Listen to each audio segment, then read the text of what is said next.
Welcome back to KickRo FC. This is the first episode in our complete history of the FIFA World Cup, from a boat trip across the Atlantic in 1930, all the way to what's coming in 2026. Let's start at the very beginning. Every 4 years, billions of people stop everything. Wars have paused, nations have united, legends have been born, and legends have fallen. All inside 90 minutes. Schools close early, cities fall silent. For 1 month, nations forget their politics, friends become rivals, and for 90 minutes, strangers become family. But here's the strange part. None of this was ever supposed to happen. There was no guarantee that a football tournament would become the single biggest event on the planet. Bigger than the Olympics, bigger than any war truce, bigger than politics itself. It started small, genuinely small. 13 teams, a boat trip across an ocean, a trophy nobody had heard of. So the question is simple. How did a small tournament in Uruguay become the biggest sporting event on Earth? This is that story. To understand why the World Cup exists, we have to go back before FIFA even existed, before television, before stadiums held 80,000 people, back to a time when football was barely organized at all. By the late 1800s, football had spread across Europe and South America like wildfire. Dock workers in Argentina, factory workers in England, students in France. Everyone was playing some version of the same game. But there was a problem. There were no shared rules, no international body, no way for a team in Uruguay to prove they were better than a team in Italy because there was no stage for them to meet on. Football needed a governing body, and in 1904, it got one. 7 countries: France, Belgium, Denmark, the Netherlands, Spain, Sweden, and Switzerland came together in Paris and formed the Fédération Internationale de Football Association, FIFA. At first, FIFA had no tournament of its own. It simply existed to standardize the rules of the game. If nations wanted to compete against each other, they had exactly one option: the Olympics. Football had been part of the Olympic Games on and off since 1900. And by the 1920s, it had become genuinely popular. Olympic football tournaments in 1924 and 1928 were dominated by Uruguay. They played a fast, technical style that stunned European crowds, who were used to a much more physical game. But the Olympics came with a major limitation. It was only open to amateur players. Professionals, the best players in the world, the ones actually being paid to play, were shut out entirely. For a man named Jules Rimet, that wasn't good enough. Rimet had become president of FIFA in 1921, and he had one obsession. He wanted a tournament that belonged to football alone, not attached to the Olympics, not restricted to amateurs. A true, standalone world championship, open to every nation, professional or not. It took him nearly a decade of politics, persuasion, and stubborn belief to make it happen. In 1928, FIFA's Congress finally agreed. There would be a World Cup. The only question left was where to hold it. On paper, the choice made no sense. Uruguay was a small country, thousands of miles from Europe, reachable only by a multi-week boat journey. Most of the sport's power, money, media, prestige sat in Europe. But Uruguay had a case nobody could ignore. They were the reigning Olympic football champions, twice over. And 1930 marked the 100th anniversary of Uruguay's independence. As a gesture of goodwill, the Uruguayan government offered to cover the travel and accommodation costs for every single team that made the trip, and even promised to build a brand new stadium just for the tournament. It was an offer nobody else could match. Uruguay won the vote. The World Cup had a home. But nobody expected what happened next. Getting to the very first World Cup wasn't like buying a plane ticket. It meant weeks at sea.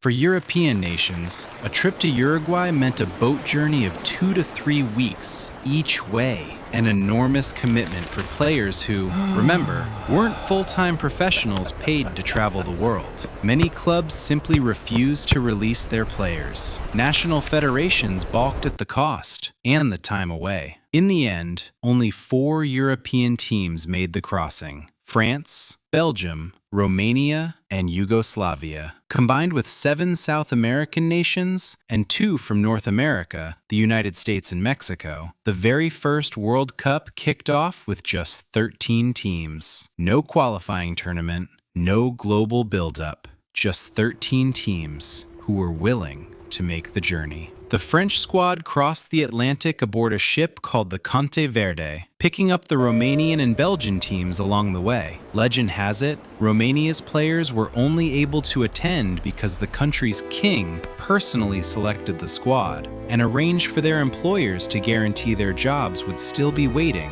when they returned. By the time these teams arrived in Montevideo, they'd spent nearly 3 weeks at sea. Their first taste of training for a World Cup was recovering their sea legs. On July 13th, 1930, 2 matches kicked off at the exact same time: France against Mexico and the United States against Belgium. It meant that somewhere in that same moment, football history was being made twice over. The honor of scoring the first ever World Cup goal went to a Frenchman named Lucien Laurent. Just 19 minutes into France's match against Mexico, France went on to win 4-1. It was a modest goal in a half-empty stadium in a tournament almost nobody outside South America was paying attention to. Nobody in that stadium could have known they were watching the opening moment of what would become the biggest event in world sport. 3 weeks later, the tournament reached its final, and fittingly,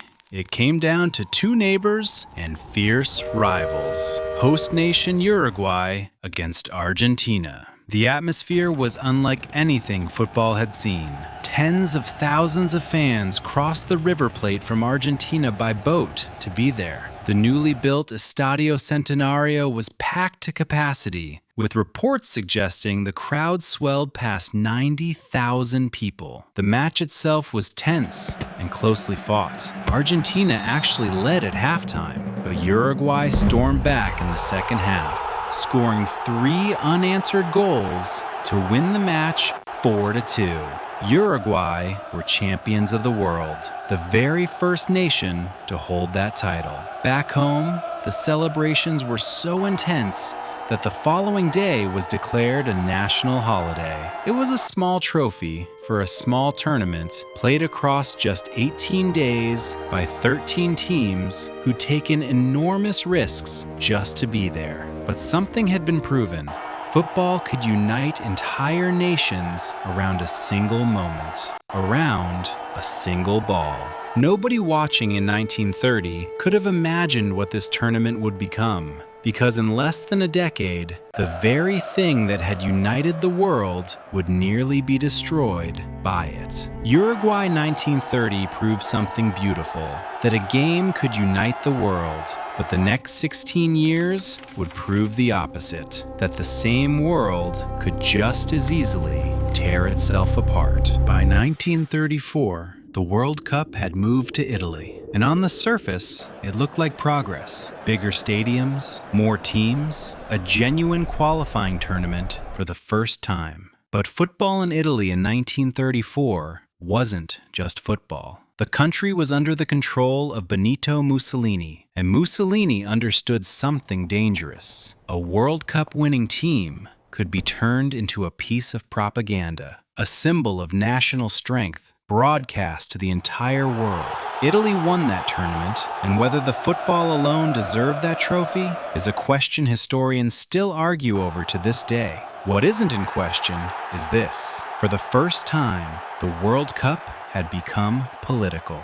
It would not be the last. 4 years later, the tournament moved to France. Italy defended their title, becoming the first nation to win back-to-back World Cups. But outside the stadiums, Europe was no longer just tense, it was counting down. Austria's national team, one of the tournament favorites, didn't even get to compete. Months before the tournament, Nazi Germany annexed Austria, and Austria's players were absorbed into the German squad, whether they wanted to be there or not. Football was no longer separate from what was happening in the world. It never would be again, not for a long time. The uncomfortable truth is that the 1934 and 1938 tournaments are remembered not just for the football, but for how deeply politics had infected the game.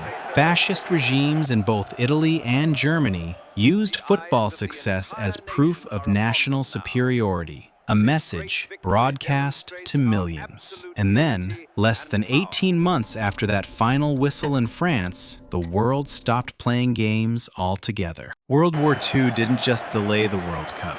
For 6 years, it made the very idea of an international football tournament almost unthinkable. Players who had competed on the world's biggest stage just years earlier now found themselves on a very different kind of front line. Some came home as heroes, some never came home at all. Stadiums across Europe, the same ones that had held tens of thousands of cheering fans, sat empty, damaged, or repurposed entirely for the war effort. The 1942 World Cup was scheduled. It never happened. Germany, originally slated to host it, was now a country at war with most of the world. By the time 1946 came around, the next scheduled tournament, Europe still lay in ruins. Cities needed to be rebuilt before stadiums could even be considered. FIFA made the only decision it could. The World Cup would not return in 1946 either. For 12 years, the tournament that was supposed to unite the world simply didn't exist. But something remarkable was about to happen.